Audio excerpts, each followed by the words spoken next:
Baik, rekan-rekan, kita akan lanjut pada beberapa gambaran contoh yang saya dapatkan terkait dengan implementasi sustainable manufaktur di beberapa perusahaan.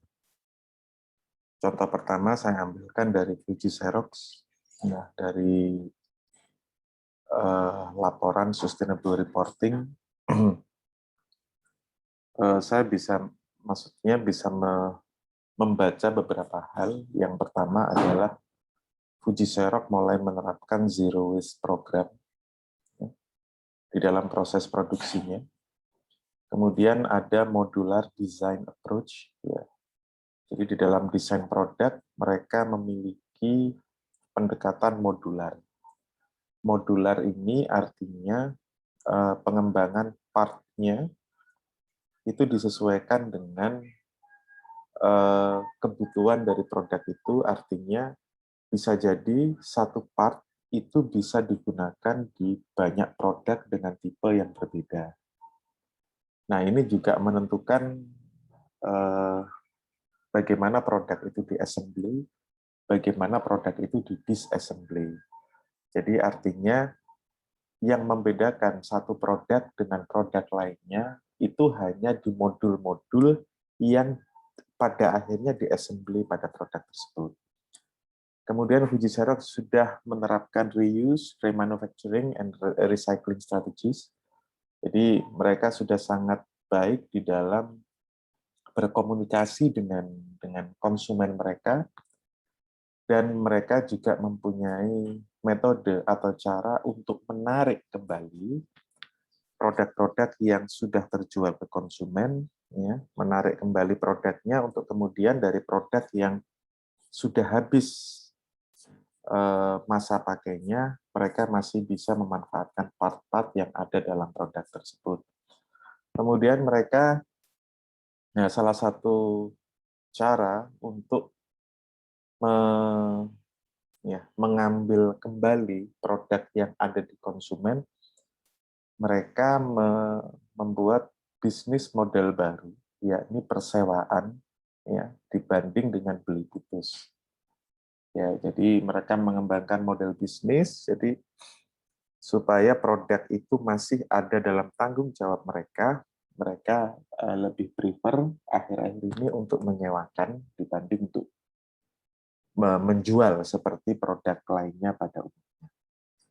Kemudian structure and real-time product data management. Ya, jadi mereka mengkolek data terkait penggunaan produknya di konsumen. Sebelum itu mereka juga mengkolek data berapa lama produk itu sampai ke distributor, berapa lama produk itu sampai ke retailer, berapa lama produk itu sampai ke konsumen. Semua didata dengan baik hingga di penggunaan sudah berapa jam produk ini digunakan. Kalau Fuji Xerox misalnya dia adalah mesin fotokopi atau mesin printing, sudah berapa kali paper yang dibuat oleh mesin itu. Ya. Kemudian reverse logistik, ya, yang tadi saya jelaskan. Jadi ada supply chain-nya itu tidak hanya bergerak maju, ya, mulai dari raw material, produsen, distributor, retailer sampai ke konsumen, akan tetapi mereka memiliki metode untuk reverse, untuk pengembalian. Jadi dari konsumen ke retailer, ke distributor, hingga sampai ke manufacturer lagi. Ya. Itu adalah contoh yang diberikan oleh Fuji Xerox.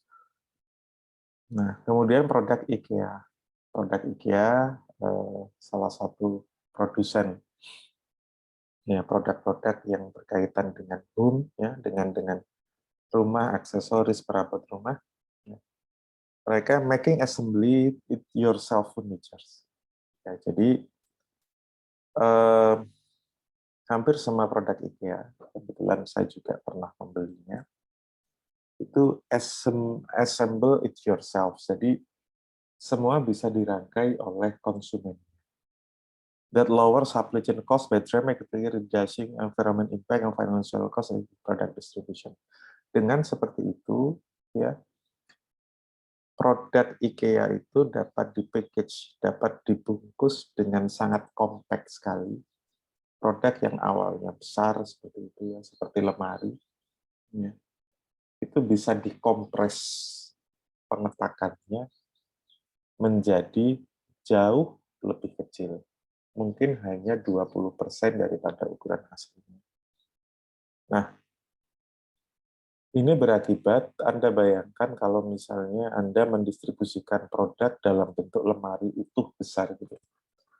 Berapa space yang dibutuhkan dalam proses distribusi. Ya. Kemudian ketika sekali jalan, katakanlah kita menggunakan truk, ketika itu diassemble di pabriknya IKEA, maka akan memuat sedikit sekali produk. Beda kalau seandainya itu bisa direket sendiri oleh konsumen, sehingga pada proses packaging dan distribusinya itu menjadi sangat compact, ya, sangat ringkes. Sekali truknya jalan, dia bisa memuat lebih banyak produk, bahkan sampai 5 kali lipat kalau dalam laporannya. When striving for a flat packaging that enables IKEA pack is truck straight small compact and increase the fill rate 50%. Ya.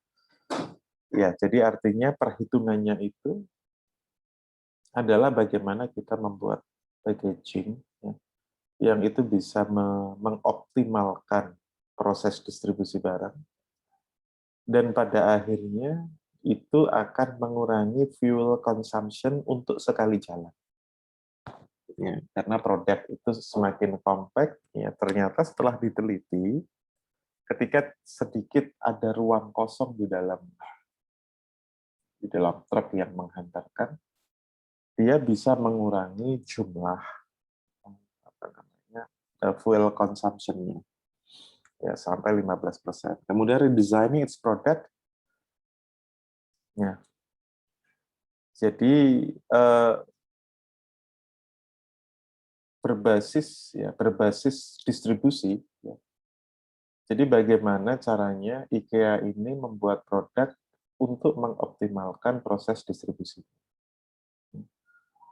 Jadi mengurangi dimensi supaya tidak terlalu banyak ruang kosong di dalam proses distribusi. Jadi misalnya katakanlah ukuran dari truknya itu lebarnya misalnya kita anggap saja 3 meter.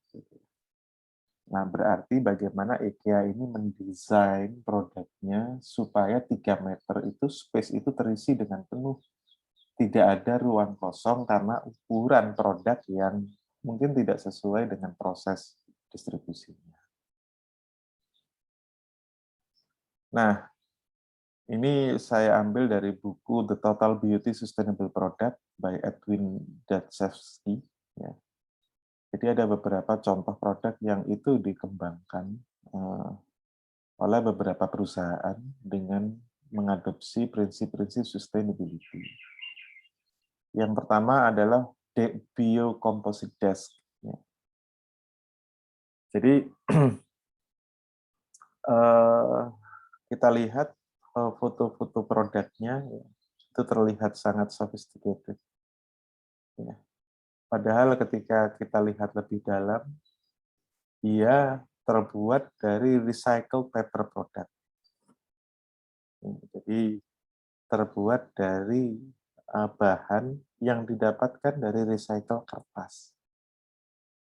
Ya, kemudian soy-based resin system, jadi ada sistem resin, ya, pembentukan kompositnya, pembuatan plastiknya, itu menggunakan sari daripada kedelai.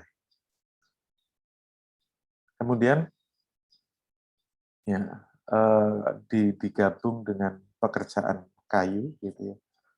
Artinya bisa memunculkan nuansa yang elegan, nuansa yang mewah. Jadi terlihat seperti kayu, ya, tapi itu sebenarnya bukan kayu. Akan tetapi dalam proses produksinya, dia bisa dipotong, dia bisa dipoles, dia bisa diolah seperti kayu. Ya. Dan finishingnya pun, ya, itu bisa terlihat seperti produk-produk kayu pada umumnya. Ya. Kemudian berikutnya ada Ya, ini ada krayon. Ya, dia menggunakan soybean oil. Jadi menggunakan kedelai sebagai bahan baku utama. Akan tetapi dia masih tetap memiliki kualitas yang diharapkan sebagai bentukan dari krayon. Ya, di mana 85% dari produk ini terbuat dari kedelai dan satu are ya, dari kedelai can produce 82.000 krayon. Ya. Kenapa dia dianggap lebih mengikuti kaidah sustainability? Karena memang produknya tidak ada plastik ya, biasanya produk krayon itu ada unsur plastik di dalamnya. Kemudian ketika itu plastik atau menggunakan bahan-bahan kimia, ya, dia berarti menggunakan larutan-larutan yang itu bisa berbahaya untuk alam, karena kita tahu krayon itu kadang-kadang kan tidak bisa dimanfaatkan sampai habis 100%. Mesti ada sisa, dan ketika sisanya itu sampai di pembuangan akhir, itu bisa toksik ya, itu bisa membuat keracunan. Kemudian audio system ya, made from recycled material. Nah, ini kita sudah familiar dengan produk yang terbuat dari serbuk kayu yang kemudian dipadatkan. Ya.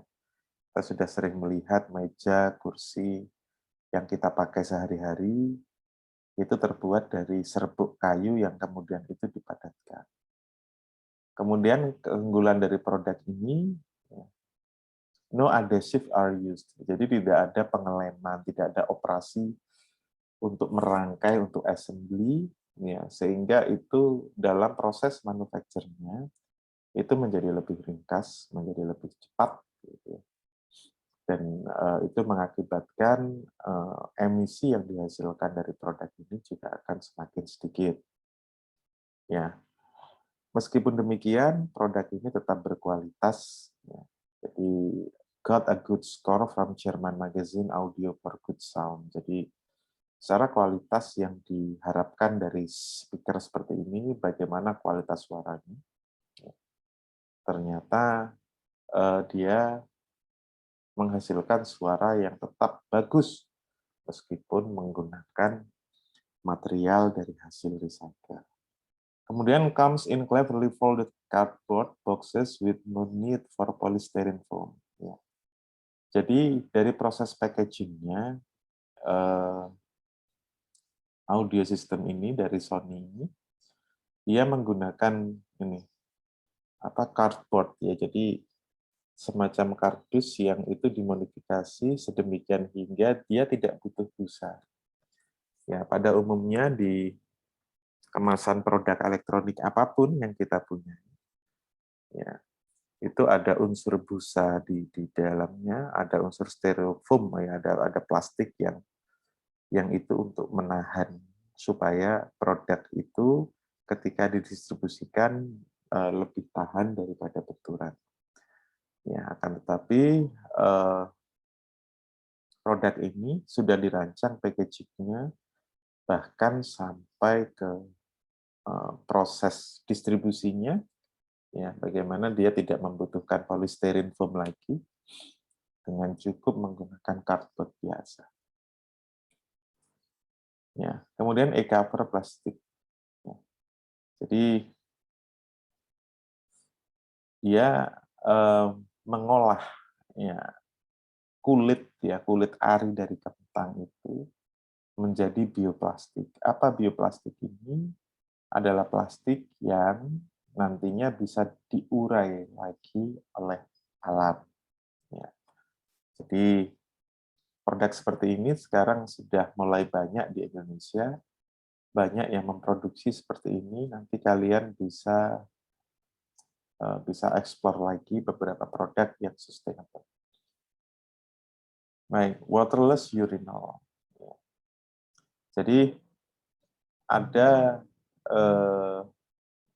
inovasi di misalnya ketika kita ini ya menggunakan toilet gitu ya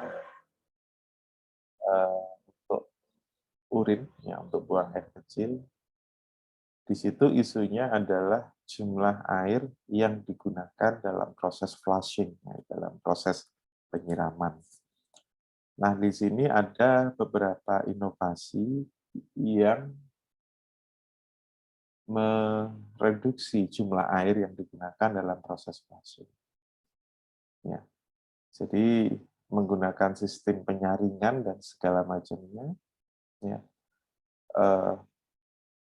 pada akhirnya produk ini akan mengurangi volume air yang digunakan dalam setiap minggunya. Oke. Nah, kemudian ini adalah pasta gigi ya, dan juga sikat gigi. Ya. Kita lihat yang sebelah kanan dulu, kanan yang poin yang bawah, 5 kg kayu dibutuhkan untuk membuat toothbrushes, untuk membuat sikat gigi. Ya. Kemudian, the same amount of wood is needed to make just one copy of Sunday edition New York Times. Jumlah kayu yang sama itu hanya cukup untuk membuat satu edisi dari koran mingguan di Amerika. Kemudian produk ini berusaha untuk membuat sikat giginya dengan reusable and recyclable packaging. Jadi dari selulosa ya, yang itu pada akhirnya nanti bisa digunakan kembali dan juga di recycle. Ya. Kemudian ada pasta gigi. Ya. Pasta gigi merubah bahan dasarnya ya, menjadi produk-produk yang lebih ramah kepada lingkungan, ya, yang secara pembuatannya itu semakin sedikit bahan kimia yang digunakan, bahan sintetis yang digunakan. Yang itu berakibat pada bagaimana cara produksinya, cara pembuatannya. Ya, jadi pekerjanya di sini diceritakan bahwa dia bisa lebih fleksibel dalam bekerja.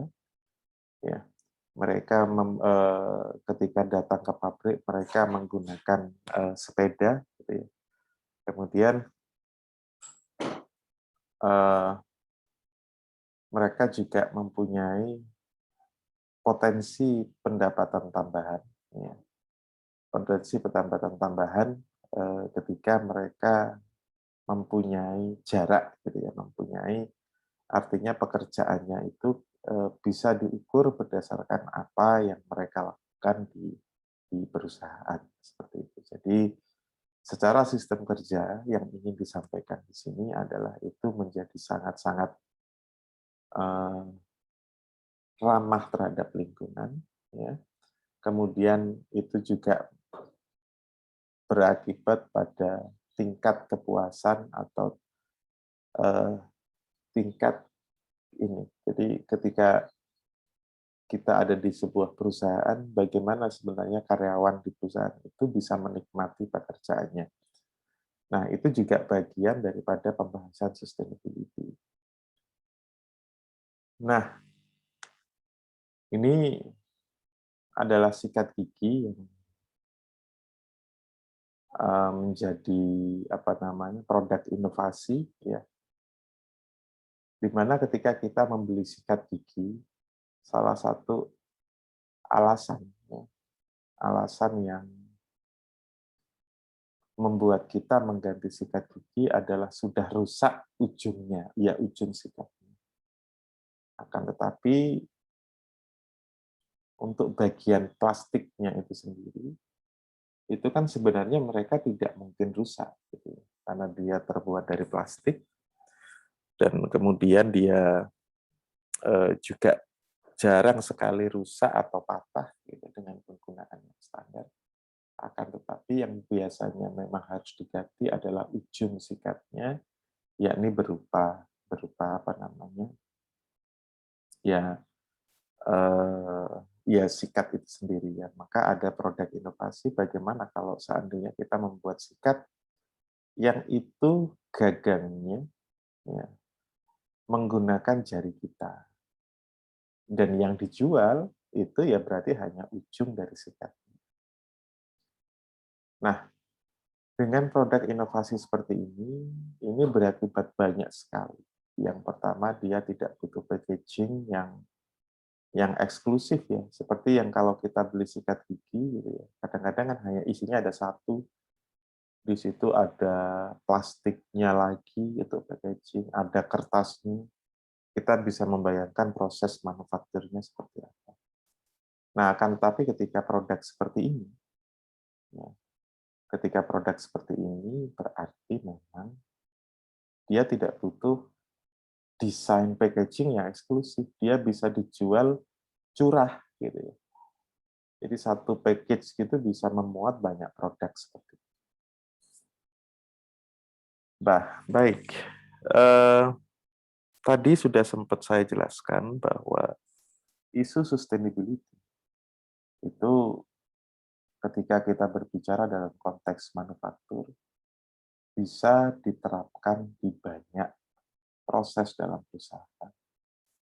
Ada yang dalam manajemennya, ada di core proses, dan ada di support proses. Semua kita bisa memasuki pendekatan menggunakan sustainability, tergantung di area mana kita akan bekerja. Ya, itu adalah beberapa pengantar tentang sustainable development dan turunannya terhadap sustainable manufaktur.